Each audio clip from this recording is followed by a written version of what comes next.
अब आपका भाई कहाँ है मेहरबान आपा? उससे बात हुई आपकी? कहाँ है वो? उसी शहर में है क्या? दूसरे शहर में है, एक दोस्त के पास रह रहा है।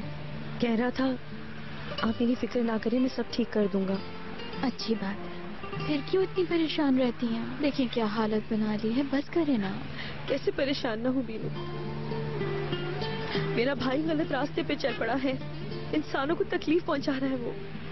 बीनू तुम नहीं जानती मैंने कितनी तकलीफों से अपने भाई को पाला है, और मैं सोच भी नहीं सकती थी कि कोई ऐसा दिन देखूंगी मैं।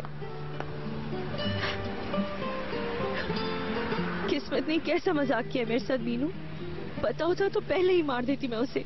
ऐसे मत कहे मेहरबान आपा, उसने सब छोड़ दिया, सब ठीक हो गया। सब ठीक हो गया? मेरी इज्जत खत्म हो गई है, मेरे तो जीने का मकसद खत्म हो गया है, मेरे हाथ से मेरी जिंदगी छिन गई है, मेरा भाई छिन गया है, अब क्या रह गया मेरे हाथ में बीनू? तुम्हें भी उदास कर दिया? ऐसी कोई बात नहीं। पिछले हफ्ते उसकी सालगिरह थी। हाँ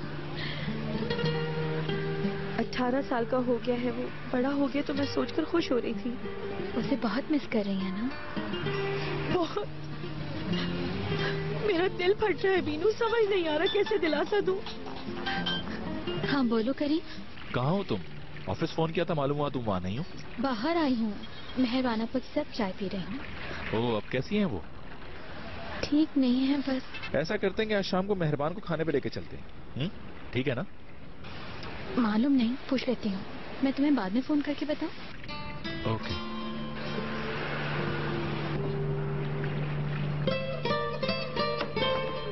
तुम्हें परेशान किया बीनू? नहीं ऐसी बात नहीं है। करीम था, कह रहा था कि आज शाम खाने पे चलते। चलेंगी ना? शहजाद भी चलेगी? अगर वो चलेगी तो अच्छा लगेगा मुझे। मुझे नहीं लगता। शहजाद का रवैया समझ नहीं आता। ओनर साहब और करीम के दरमियान के झगड़े को वो खुद में क्यों इन्वॉल्व कर रही है? मेरा ख्याल है चलना चाहिए। हाँ चलिए। Excuse me.